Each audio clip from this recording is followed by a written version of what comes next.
Shalom, shalom, shalom, shalom, haleluya, puji Tuhan, selamat pagi dan selamat hari Minggu. Sungguh Tuhan Yesus baik bagi kita, dan dalam kebaikannya sekali lagi Tuhan sudah membangunkan kita di hari ini, minggu kedua di bulan ini, tepatnya minggu 14 Mei tahun 2023. Kita pasti akan diberkati hari ini, terlebih karena kita akan berjumpa kembali dalam ibadah di rumah Tuhan. Amin. Mari kita sama-sama harapkan Tuhan melawat kita dengan hadiratnya yang luar biasa, memberi kesembuhan bagi yang sakit, kelegaan kepada yang berbeban berat, dan sukacita sorgawi sungguh-sungguh akan nyata bagi kita semua. Bagi saudara yang harus beribadah secara online, mari siapkan dirimu dengan baik karena Tuhan juga pasti akan melawat saudara. Amin. Baiklah, seperti biasa, sebelum kita lebih jauh mempersiapkan diri untuk beribadah, mari kita landasi hidup kita terlebih dahulu dengan mendengarkan firman Tuhan dari pembacaan Alkitab satu hari satu pasal dari bacaan 16 hari bersama kitab Roma. Dan hari ini kita sudah berada di hari yang ke-12, maka kita akan membaca kitab Roma pasal yang ke-12 ayat pertama sampai dengan ayat yang ke-21. Judul renungan kita hari ini, harapan yang tidak pernah pupus. Sebagai pengantar renungan ini saya akan coba bacakan untuk kita ayatnya yang ke-12. Bersukacitalah dalam pengharapan, sabarlah dalam kesesakan, dan bertekunlah dalam doa. Ada banyak kesukaran yang tidak dapat dihindari dan harus dihadapi, betul? Tetapi ada kesukaran yang disebabkan oleh perbuatan kita sendiri karena tidak mengambil keputusan yang tepat. Persoalan akan selalu ada dalam perjalanan kehidupan. Pertanyaan yang mungkin akan kita ajukan berkenaan dengan nasihat Paulus dalam nas ini adalah, bisakah bersukacita ketika persoalan-persoalan hidup datang menghimpit hidup kita? Kesabaran sangat mudah dilakukan. Pada saat segala sesuatu berjalan sesuai dengan rencana, tidak mengalami hambatan, semua berjalan tepat waktu.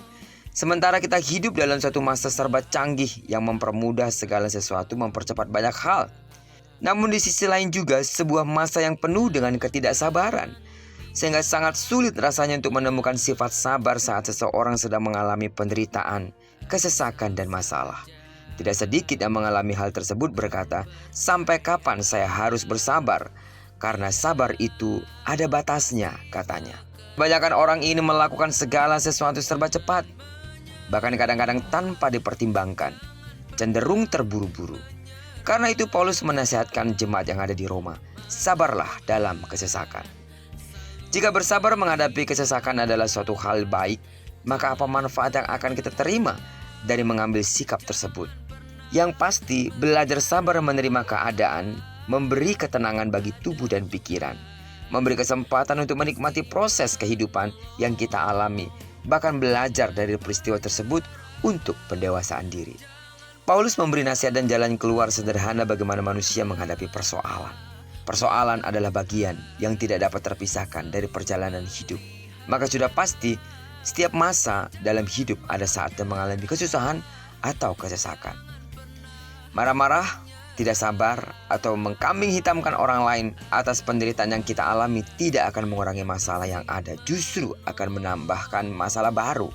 Perhatikanlah bahwa ketika Paulus mengatakan berdoa dan bersabar, sesungguhnya di dalamnya terkandung nasihat agar orang percaya dapat mengambil waktu untuk merenung dan berpikir bijak menetapkan langkah berikutnya. Kenapa ini mesti dilakukan? Karena kita punya pengharapan dalam Tuhan, bahwa tidak ada masalah yang tidak memiliki jalan keluar, dan di atas semua itulah kita patut bersukacita. Tidak ada masalah yang tidak ada jalan keluarnya. Semua pasti ada solusinya. Terlebih, kalau kita percaya semua hal dalam kendali Tuhan, tidak ada alasan bagi kita untuk tidak bersukacita. Karena itu sedang jemaat Tuhan, apapun pergumulanmu sampai saat ini, tetaplah bersukacita. Sebab saudara aman di dalam Tuhan. Baginya segala sesuatu menjadi mungkin. Karena Tuhan kita Allah yang berkuasa.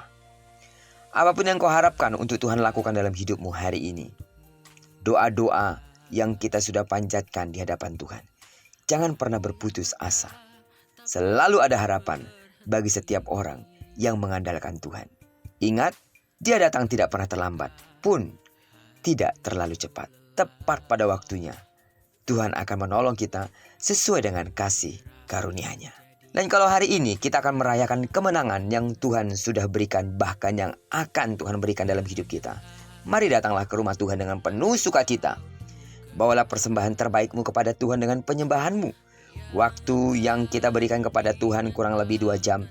Mari lebih fokus kepada Tuhan saat ada di rumah Tuhan. Dengarkan firman Tuhan sungguh-sungguh. Buka hatimu lebar-lebar. Dan ketika kita memuji dan memuliakan Tuhan, angkat suara dan penyembahanmu dengan segenap hatimu. Dan lihatlah, Tuhan pasti akan melakukan sesuatu bagi hidupmu saat kita beribadah bersama. Bagi sidang jemaat Tuhan yang melayani hari ini, doaku, saudara diurapi oleh Tuhan dengan luar biasa. Sehingga pelayananmu hari ini sungguh-sungguh penuh dengan urapan Tuhan. Terpujilah nama Tuhan. Diberkatilah kita sekali lagi di sepanjang hari ini. Digenapi firman yang telah berjanji bahwa apa yang dikerjakan tangan kanan dan tangan kiri kita dibuat yang berhasil. Percayalah. Kemanapun kaki kanan dan kaki kiri mau melangkah saat engkau menuju rumah Tuhan dari rumahmu. Dan kegiatan-kegiatan setelah kita beribadah mungkin ada yang akan bepergian. Percayalah di sana Tuhan akan menyatakan kuasanya dalam setiap perjalanan hidup saudara. Bagi sidang jemaat Tuhan yang sakit secara fisik, percayalah dalam nama Yesus sembuhlah sesuai dengan takaran imanmu. Diberkatilah kita bersama dengan orang-orang yang kita kasihi, serta bersama dengan orang-orang yang kita cintai dimanapun mereka berada. Terpujilah nama Tuhan. Shalom. Selamat hari Minggu.